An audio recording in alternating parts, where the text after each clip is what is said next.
Good morning. I think this is the real segment that we have been waiting for, Minister. In fact, I addressed them in my opening address. That is, in fact, it's all full of energy throughout the day, I must say. Even though it's in the midweek, this is indeed a PropNex mid-year convention. Thank you so much for accepting. And this is not the first time, because exactly 3 years ago, you came to our convention, but that was in a different setting of physical connecting with our 4,000 salespeople. But today we are no lesser. But what is the benefit today here is this, Minister, as your department and yourself has agreed to go Facebook Live. We have got hundreds of people in Facebook Live connected to this segment, and as well as a lot of our PropNexians who are in our Zoom platform. So with that, Minister, before I start the conversation, maybe I give you some airtime to just say something. Thank you, Ismail. And first, a very good morning to all our friends from PropNex. As CEO had mentioned, 3 years ago, I had the privilege to join you all at your annual convention. It's an electrifying experience to see so many people from the PropNex family meeting. Also an occasion for us to share the government's perspective on real estate and property measures. We are now in a different world with the pandemic hanging over all of us.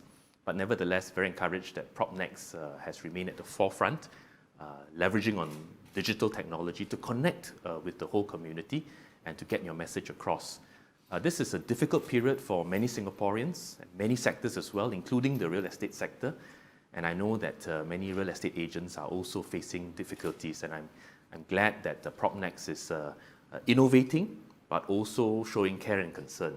I understand that you've given support to many of your agents who face difficulties, but in turn, the PropNex community has consistently over the years, in good times and bad, been very generous in giving to the less fortunate in Singapore, reaping the fruits, but giving back significantly to Community Chest. And on behalf of the Community Chest, I'd like to say a very big thank you for your strong support. Thank you so much. Minister, when I just did some research, and actually you have a very strong legal background in your education. Yeah. I noticed that you are even a deputy prosecutor, yes, if I remember, yes, in the AG Chambers. Yes. And thereafter you are also deputy director, Ministry of Law, Policy Division. Yes. And I see a huge amount of legal background, and in 2013, appointed as a MOS, Ministry of National Development, 2015, promoted to Senior Minister of State, 2017, Second Minister, and recently Minister for National Development. Why am I trying to highlight here is this? Impressive 7 years. So you're not new to Ministry of National Development. That gives us huge amount of confidence. But I also think it is a huge responsibility. It is. So, Minister, my simple question here is this. What are the key priorities during your term as our Minister for National Development? And what is in the top of your agenda during your term? I think immediately we want to continue to support the multi-ministry task force because the pandemic is still ongoing. The future is still uncertain. The public health risks are still great. And so we contribute through providing quarantine and stay-home notice facilities in support of the public health efforts. But there are also other immediate priorities. So immediate, then there are midterm, and then there are longer term.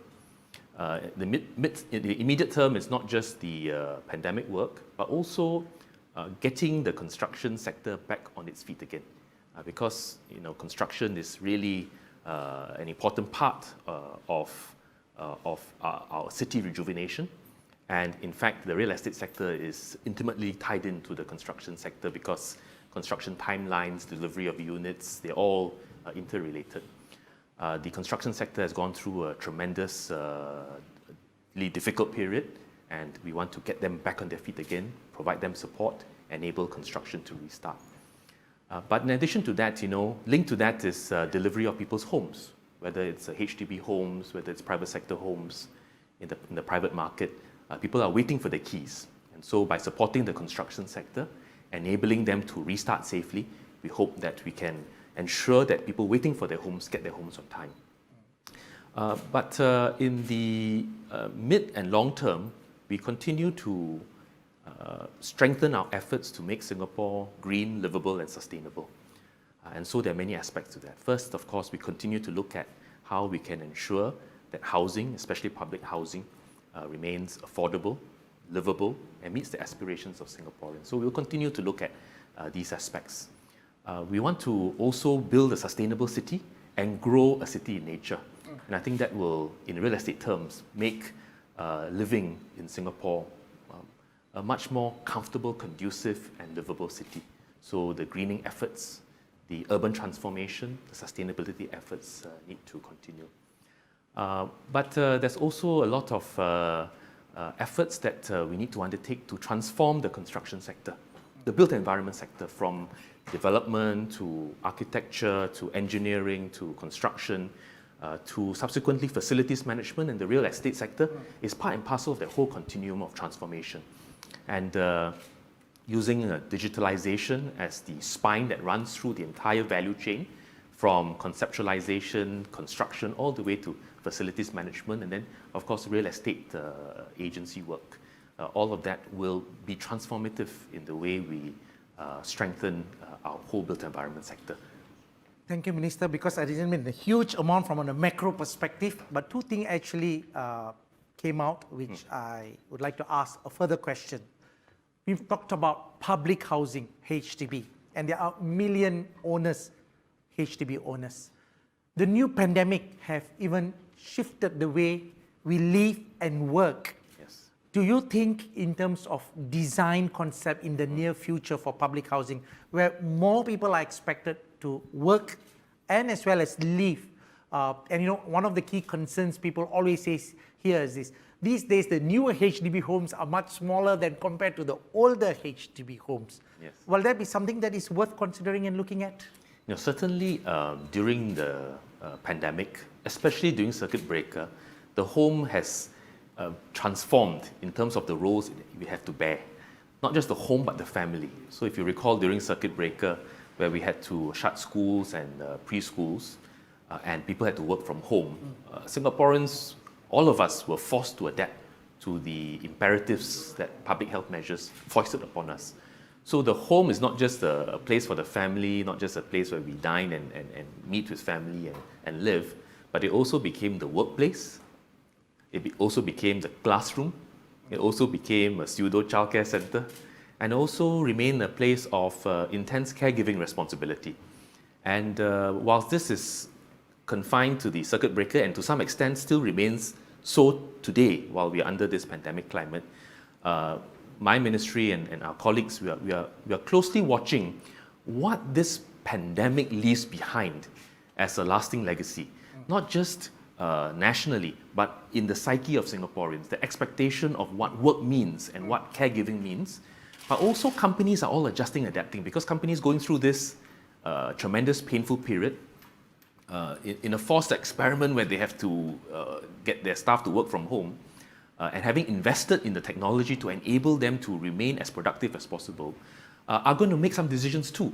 Yep. So not just national level decisions or individual decisions for us as employees and workers, but bosses, and I'm sure you too will be thinking through, how can companies be more resilient? Yep. How can work from home or telecommuting be factored into? And so that will have implication on, say, office space, on home design, on neighborhood design. And we're having emerging stronger conversations, and these will be part and parcel of the conversations we're going to have with Singaporeans and with businesses to see what we need to do to transform our design, to transform our neighborhoods, to provide the amenities and support, not just for working from home or telecommuting or workspaces, but also for, say, retail, because people are buying things differently altogether. So it really looks like the pandemic has really brought us to a new norm. Yes. The way not only we work, we live, we shop, we eat, and so on. Yes. And that's why I really think, I'm glad that Minister, as you said, this will be brought towards the community and more discussions and maybe the people involved. I think it is maybe timely really to look at even the design and the house sizes. One of the key things, I mean, people always say that They want a bigger space, but again, it's a matter of cost and the price. Yes. There's something they always struggle with. I mean, the last point, maybe since we talk about HDB, maybe I'll just ask one more HDB questions before we move on. Sure. And I'm not sure whether this is going to be heavy on your shoulders during your term, simply is the lease decay. Yeah. One of the key concerns about the lease decay here is there are HDB properties that are already less than 50 years right now. And I assuming in your term of the next 5 years, if you continue to hold this portfolio and not been shifted and promoted any higher, then I think some of the HDB will even hit below the 45-year mark. And I remember that we have got a lot of home improvement schemes for those, they are older flats, but someday we will have to tackle this issue, and that has always been a concern. Will this be one of the top agenda for you? Certainly the rejuvenation of our estates, the ability to monetize our housing assets, including leasehold properties. All these are things that we need to continue to look at, and certainly during this term we'll continue to develop the details for HIP2 as well as 𝗍𝗃, amongst other things. You know, in the real estate business, many of your agents would have visited estates many times. Yep. by showcasing properties to your clients, and would have seen our estates over the years change and evolve.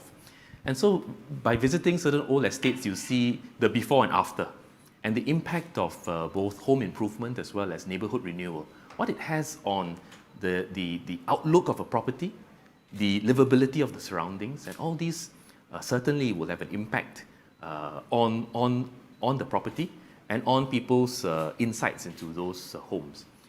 But you've also, as real estate consultants and advisors, also seen estates that have completely rejuvenated. So we are here in Toa Payoh. And so Toa Payoh town, you can see old Toa Payoh, you can see middle-aged Toa Payoh, you can see young Toa Payoh. You can also go to Margaret Drive and see, I as a child used to go there frequently to frequent the neighborhood center, the hawker center, and be in the estate. And I've seen it completely change from an old estate to then became green, and then now new housing typology is coming up, and it's very different. And so that is the future of public housing that you see today, manifesting itself in different typologies, also looking very different from the HDB that we are currently living in. And so that is the rejuvenation and the future of public housing, and that has to take place systematically. Yep. In the early days, older Singaporeans will remember that Singapore was a large construction site. Yep. Lots of areas felled, and then lots of construction taking place all over the island. As our housing stock for public housing grows older, we have to start planning early for the future of public housing, because Singaporeans' expectations will change. They're more discerning about what they'd like to have at home and in their surroundings, the kinds of amenities. And so we will have to systematically plan the rejuvenation of Singapore as a whole. And so means such as 𝗍𝗃 and HIP2 allow older housing to remain livable and comfortable, but at the same time, through a systematic planning of 𝗍𝗃, allowing people also to make choices on their own, but also as a community, to plan the orderly rejuvenation of our housing estates and bring the future of public housing to realization. Yep. But of course, older Singaporeans living in older flats, or Singaporeans living in older properties, often are worried about the ability to monetize those flats. Exactly. Because that's the key issue. That's the key. Minister. Yeah, Yep. so in a sense, the housing options and monetization options will also not be unfamiliar to you and to your colleagues, because I'm sure that many of your clients would have asked you, and you would advise them on options such as, say, renting a room. You know, how can you help me find a client who can customer? How can I stay with my children? Can I market my flat and sell it? Or should I stay with somebody, my children, or another property, private property, and then to rent out my old home? Can I monetize an older flat, even though it's built in the 70s or early 80s? And of course, your colleagues would also have advised them on options such as the silver housing bonus, enhanced lease buyback. All these are tools and levers, government policies that enable Singaporeans to realize value out of older flats as well. So that whole range are available. Some of it is macro level, but requiring individual and community commitments as to whether they want to continue living in an old but rejuvenated flat or have their estate revitalized through VERSE. Minister, thank you for a very long answer, but that matters because we are talking about million households staying in public housing. Yes. I agree with you. I think none of us doubt in terms of rejuvenations of the estates, the older become more livable and so on. But one of the concerns people had, which I think we will still need time moving forward, is the capital value of the lease that are dropping. Because for some of them, yes, you are totally right, they can rent to monetize, they can always upgrade and so on. I suppose this is still in the making, eventually to find a solution to some of our HDB owners with the lease that are dropping. Fine, I think it's good. The answer is from a macro perspective. As I said, a lot more work. Macro and micro as well. Yes, fine. And it's a continuous work in progress. Agree. Yeah. Minister, I would like to go on to the next topic, from a public housing to maybe a real estate sector itself. Yeah. In fact, what has happened here is the pandemic has shifted or even brought some uncertainty for some of the people who want to be a real estate agent. I see. Okay, maybe how do I say that here? And this is, we respect that and we accept that because of social safety measures and health is often a first priority in a pandemic. So what has happened here is the RES exams for in the month of February and June has been postponed. Yes. But on the other hand, our estimate probably there are maybe close to 4,000 people who have attended the exams, the classes before. Some of them sat for the exam but failed. And all these people are waiting when will the exam start. No doubt CEA has started the first exam in September.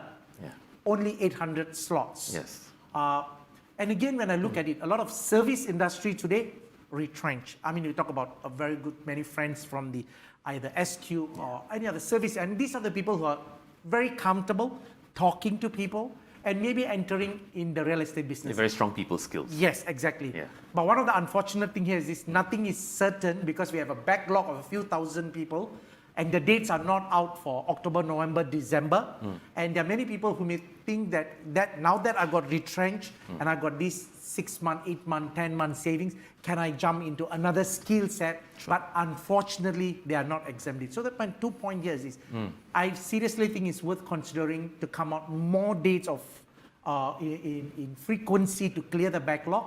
And number 2, should we not even consider to go into a digital platform to do online examinations where most industries are able to do that rather than confining these to a physical sitting down and doing these exams, and that is not helping the industry in terms of its growth and especially those people who are right now not able to get a slot. Yeah, no, thank you for your advocacy on behalf of the real estate community and also for your leadership, your thought leadership in coming up with very good solutions to help the industry and to help Singaporeans during this difficult time.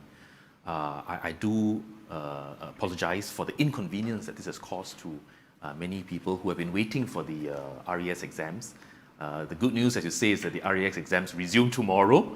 And for those of you who are busily preparing for this or tuning in, thank you for double hatting and doing 2 things at the same time. And I wish you all the best for tomorrow's exams if you're taking it tomorrow. Certainly, the cohort tomorrow, which is about 800, all the slots have been taken, is a far cry from what we're typically used to, a big hall with a few thousand students taking the exam. But the pandemic has wrought this upon us, and we've had to operate in a safe environment for your own well-being and health, and that of your family as well. But certainly, CAA will identify more slots later this year, as well as next year.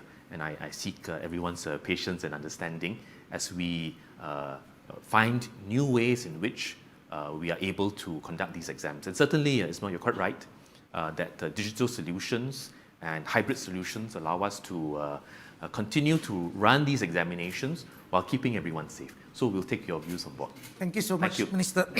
I mean, even if the exams are not conducted immediately, the dates will allow people to plan what resources they have, whether can they wait Yes. for the attempt, or maybe they can go ahead with something else. Indeed. Thank indeed, you so much. Indeed. Thank you so much. Yeah. Minister, the other thing here is this. With the ever-changing and evolving real estate sector, and further due to the pandemic and so on, how do you see the role of real estate agents? And do you really think there's a future for real estate agents in the Singapore's economy? There will always be, but Singaporeans have changed as well. You know, their expectation, their tech savviness quotient has gone up. They're more discerning, and but nevertheless, you know, in searching for a property, whether it's a residential, whether it's for investment, whether it's office space or commercial or industrial, they will always benefit from the wisdom and the experience and the diligence and industry of real estate consultants in helping to identify possible candidates for them to look at for the objectives that they seek. And so as Singaporeans become more sophisticated in their expectations and more multivariate in their needs in finding a property for whatever reason, the expectation on the real estate agents and consultants will continue to go up. And so in 2017, 2018, we had the real estate industry transformation map, and you and PropNex and many of the other estate agencies have been really at the forefront, seeing that this is a sector which needs to transform or potentially be disintermediated by external forces and by Singaporeans who themselves are being a lot more tech savvy and able themselves to do some basic work. And so the upskilling of of your colleagues, your arming of real estate agents with technology and tools, your partnership, including what you've done this morning with other sectors and with the media and with online platforms, are really efforts to enable our real estate workforce to upgrade, upskill, and to meet the growing expectations of Singaporeans. And I think it's not just about technology and skills. That I recall mentioning in 2017 when I visited you at your annual convention, that it's about trust and it's about relationships. And it's about earning the trust of Singaporeans. That it's not just the agency service I'm looking for, but I trust these individuals, whether from PropNex or Huttons, whatever agency. I trust them. I built a relationship with them. They've got good reviews, and they're armed with a good set of skills and can value add to my needs. Totally agree, Minister. I think the real estate salesperson, we strongly believe, has a value add proposition. Yes. And as exactly you said, that this morning we really want to bring the digitalization process to another notch. Yes. And the main objective of when we had this signing ceremony in terms of partnering MediaCorp at 99.co is to bring to the comfort of the consumers information. And today, as you said, the behavioral pattern of the consumers have hugely changed. Yes. People have been more productive and they want information at the speed, and as well as not just information, it is the virtual reality of looking at things in different dimensions. Yes. And we are happy with this partnership to adding value to our salespeople and as well as the consumer. Yep, Minister, the next point that I would like to dive into is about cooling measures. Yes. A very hot topic. Probably a lot of audience, I think right now. No pun intended, is it? Yeah. I think a lot of the people, including the Facebook Live right now, some of our customers, some of our partners, and hi to everyone and so on. Thank you so much for joining us this morning together with our special segment with Minister for National Development. Thank you, sir. So on cooling measures, I must say, we had huge rounds of cooling measures, 2012, 13, and the latest was in 2018, July. And I, to a huge extent, will agree. The cooling measures that we have put in place is what is helping us in this pandemic. And I can vouch for that. Yes. Simply because despite the pandemic, we did not see a collapse in the property prices, unlike previous crises during the SARS, a similar pandemic of a different magnitude, or for that matter, even a global financial crisis where property prices dropped hugely, more than 20% in 4 quarters. But we are not experiencing this. And simply because of some of the cooling measures really eradicated speculators because of seller's stamp duty and as well as ABSD. However, Minister, a cooling measures cannot be in cold storage forever. That's our thinking. And the current pandemic, and as well as the market is not really in the forefront. No doubt we have seen some increased number of transactions. They are more of a pent-up demand. Moving forward, I look at it, the market and the economy is not so favorable. My question here is this.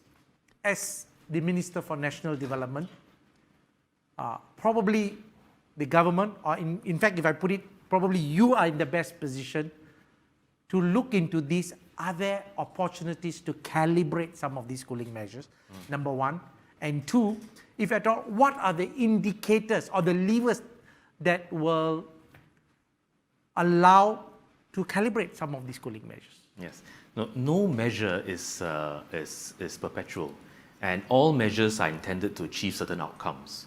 And whilst you gave credit to the cooling measures for what appears to be the current stability of the property sector currently, I think there may be many other factors. And so certainly we've seen in previous economic downturns that market steep correction has been harmful to homeowners, to genuine home buyers, and certainly also to real estate consultants and agents as well.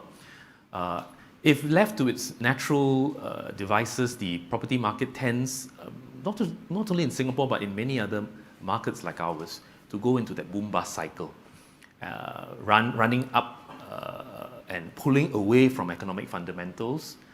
Tends to happen when you have speculators, when you have hot money, when you have flows coming from abroad that are looking for good returns and stability.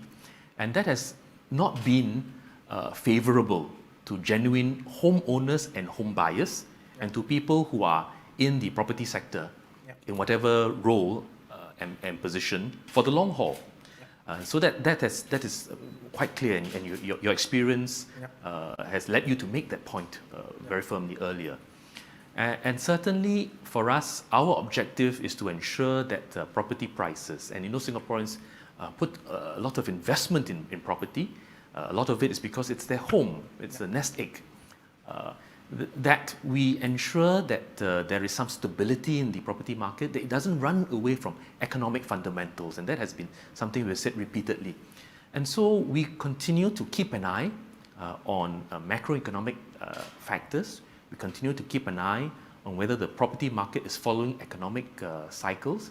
For now, our assessment is that the property market is stable, but whenever there are crises, particularly of a crisis of a generation, we're looking at all aspects, many areas, both the public health aspect, the economic aspect, job aspect, social aspect.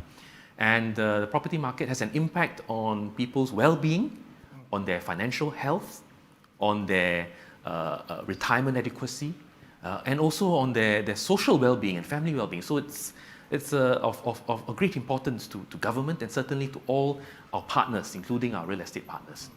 And so we continue to keep an eye on this, and whether there needs to be any calibration or any adjustment, I think we ultimately keep an eye on the economic factor, and whether the market is in line with or is pulling away from that. So it's something that we are very, very watchful about, and you can be assured that if there are any adjustments that need to be made, it will be based on those considerations. Thank you so much, Minister, for giving the assurance that the cooling measures are not meant as a permanent feature. Yep, that's important. I totally agree, as you said, that we will continue to keep a close watch. Two areas that we would like to bring to the attention, maybe it's worth looking at here, will be, we think the core central region. Because of the huge number of en-bloc transactions in the years of 2017 and 18, and we look at the balance supply, but I think we have put it in some paper to give it to you subsequently. There's a little bit of an disconnect between supply and demand, and particularly with the restrictions of foreigners coming in and inflow of the funds. Yes. So for PropNex, we are not one advocating a total removal of the cooling measures. We are always for calibrating, as we believe that only a sustainable real estate market will make meaning to my salespeople and the community by and large. So that being the case, the 2 points here is this: it may be worth looking at the core central region because it is relatively hefty, 20% ABSD on foreigners, and the inflows are being very much reduced in the current situation. And moving forward, it might be the case because of the current global outlook. And number 2, here is the Singaporean buying the second property. Used to be 7%, but because of the runaway prices 2 years back, as part of the 2018 cooling measures, was increased to 12%. This is really seriously worth re-looking at it. Maybe we go back one step to pre-2018 time, where it is still 7%. The reason why I'm trying to say here is this: we always felt that it need to be self-sustaining. I mean, globally, everybody is now trying to be self-sustaining in terms of resiliency.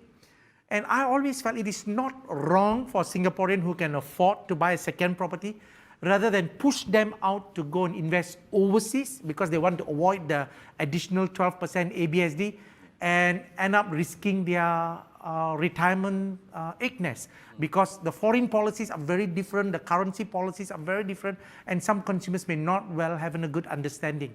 So these are the 2 areas, if at all, in any of the calibration, to seriously do a study, Minister. No, thank you. I've also encountered people who have given this feedback before.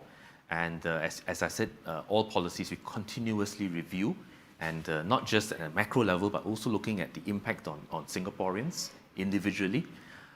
There are many considerations that sometimes tug in opposite directions. On the one hand, we want to ensure the property market and the industry as a whole remains healthy, especially in a crisis like this, because it's detrimental to Singaporeans as a whole if the sector takes a big tumble.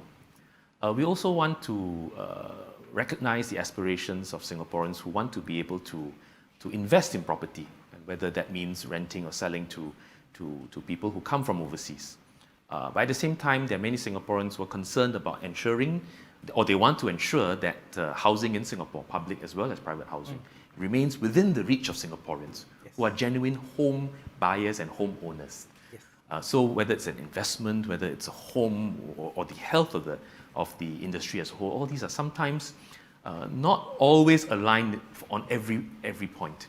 But I think we take your views on board and the feedback of many Singaporeans about the issue of the ABSD, and we continue to study them. Thank you so much, Minister, again, for the assurance. Last point on this topic before we go on to something else. Sure. And one of the recent, I think it has also been in the forefront in some of the medias, some of the challenges of genuine HDB upgraders. Right. We are talking about, obviously, an HDB upgrader have an option to buy an EC, because when they buy an executive condominium, they get a full remission on the additional stamp duty of 12%. But unfortunately, not every Singaporean can buy an EC, either based on the income, or for that matter, ECs are not available widespread in locations where their families or parents are staying. Therefore, the true aspirations of many Singaporeans, and especially more HDB flats, are attaining the MOP of 5 years. And they're always looking at a hoarding that says, new launch coming soon. It could be in Hougang, it could be in Tampines, it could be elsewhere. The biggest hurdle HDB upgraders today face is the additional 12% ABSD, even though they don't have an intent to keep the HDB. So what they are doing here is this: many of them are hurriedly selling the HDB so that they can avoid paying the 12% for their aspiration and dream home.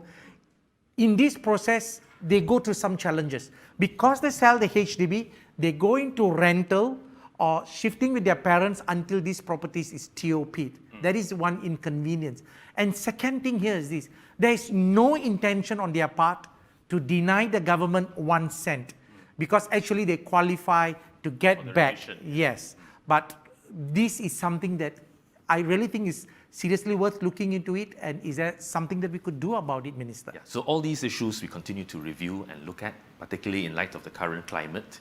I know that there are people who genuinely want to upgrade and have saved long and hard for that dream home that they're looking forward to for themselves and for their families. And we certainly want to continue to review measures, even as we want to ensure that measures to keep the housing market stable are really to the benefit of genuine homeowners and home buyers. So we continue to calibrate and review some of these measures, but also especially in light of this current climate, people are more concerned about job stability, and of late, what has been on the front page of our newspapers and really weighing on many Singaporeans' minds is about job stability. And even big companies pushed into very difficult straits have had to make very tough decisions about their staff. And so at this point in time, we also want to be collectively as Singaporeans very prudent and careful, especially when you enter into commitments that are very long-term. And as a real estate company, the prudence and the long-term sustainability of an investment in a home, I think, are big-ticket items. And it's for the well-being of Singaporeans that some of these measures are there. We recognize that at some stages it can cause some pain and friction to genuine home buyers, but we'll continue to study those measures to see how we can enable those who are aspiring and have prepared well for their upgrade to be able to do so, whilst ensuring that we reduce the risk of speculation and runaway prices that will hurt everyone. Thank you so much, Minister. We are totally in tandem. We want a sustainable real estate. As you said, it's worth looking at some of the things moving forward if we can improve some of those areas. Yes. Actually, I've got many more questions, but time is always an essence, and we got a couple other things. Yeah. And again, thank you so much for taking time. But I'm going to ask one last question, Minister. Happy to. Yeah. In Singapore, it's such a small island in the city. Today, actually, it really doesn't make huge amount of a difference whether you are staying really in the city center of the core. In fact, sometimes at the city center itself, downtown, seems to have less activities and lifestyle as compared to townships that are now so beautifully designed. Yes. And the convenience. And we have always talked about, in our master plans, either it is the Jurong rejuvenations, or now we talk about the Greater Southern Waterfront. What do you see the landscape of Singapore moving forward? I'm not asking you where are the hotspots to invest, but I'm trying to say Singapore is continuously improving. And what is there something that people can look out for? Where are the next areas of further changes of improvement in Singapore? As I said, we want to continue to rejuvenate Singapore. We're never done improving our home and never done developing Singapore. And in so doing, we meet the aspirations of Singaporeans, rejuvenate our city in order to meet the aspirations of future generations and to make life better, more livable. And there are many pieces of work that we've embarked upon that continue to be work in progress. Say city nature. I talked about it a couple of days ago to the Straits Times, how as a small city, highly dense, we want it to be livable. We want to be able to harness the services that nature can provide to make life better, to make our environment better, and to make our estates better as well, and to enable communities to rise and communities to grow along with the city nature. But there are also many other developments as well, the 𝗶𝗶𝗶𝘀𝗁𝗏 plans, yes. The Greater Southern Waterfront, yeah. The efforts to transform Jurong Lake District into our second major central business district outside the existing CBD, already taking shape and looking, developing quite nicely, showing results. And it's green, it's also high-tech, it's also connected. And so that's work in progress. But ensuring our development also remains socially inclusive. So one major challenge we always face is, when we start redeveloping prime areas, including the Greater Southern Waterfront. We've made commitments to ensure that there will be public housing, there will be public amenities. We cannot, even in a small island at ours, have enclaves, have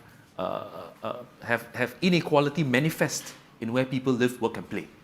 And so one point that my predecessor, Minister Lawrence Wong, has embarked upon, which I will have to continue that work, is how can we enable public housing in prime areas for Singaporeans from all walks of life to say, I can live here, and not create, say, perverse outcomes and incentives, or worse, entrenched stratification. So housing is not just about the home and family and well-being, or about investment. It's also about community. And housing, especially public housing in Singapore, is first and foremost social policy. It's about home, it's about your well-being, it's about your sense of where you've come, and about ensuring that Singaporeans can live even in prime areas, but the policies have to be calibrated right, and it's always a challenge to get it spot on. Thank you so much, Minister. I would only conclude by saying one thing. I never envy your position. I'll tell you why. As you exactly said, it is the desire to bring even like Greater Southern Waterfront, a public housing. It's not going to be cheap. But on the other hand, like for example, Pinnacle at Duxton, that is one of the highest $1 million transaction properties in Singapore, even for this year. People bought it at a fraction of the time, but today they had a windfall. So people are always guessing, what will be the price at Greater Southern Waterfront, a public housing be? And there's going to be another windfall for those people. Sometimes the BTO is really by a little bit of a luck, and the subscription rates are so high. So it is going to be complex, and it is not easy, and that falls on your ministry and the department. But we always know there must be fair opportunities for every Singaporean who can afford. It is not meant for everybody, every place, because people should live within our means. So that's something that we are totally supportive. And thank you once again, unless you want to say any other things, just because of my last conversation about this public housing and so on. I'm really appreciate every moment and every sharing of yours. And I hopefully, not only our PropNex salespeople, including our audience in the Facebook, have some takeaway as far as today's real estate market in Singapore. Thank you very much. I'm really appreciative of PropNex for inviting us to be able to share some of our thoughts, our concerns, our views, and for giving us very constructive feedback on how we can partner each other in this industry, government, the industry, to advance the well-being of the sector, the industry, and ensure a stable housing and property market for Singaporeans as a whole.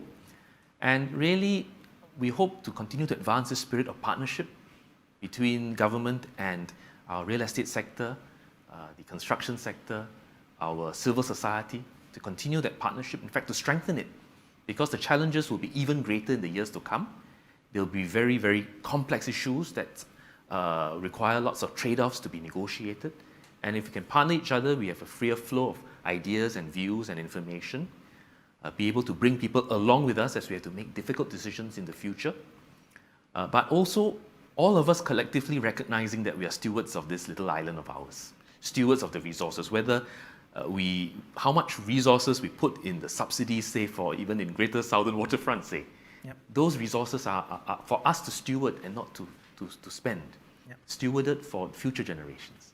And so on that note, I'd like to thank you and look forward to many more conversations to come, and to the hard work of our real estate sector and our real estate partners. I'd like to thank you all and wish you all the best in the year ahead. Thank you so much, Minister. Once again, can count on us and PropNex. We will partner in giving more feedback for a sustainable real estate market in Singapore.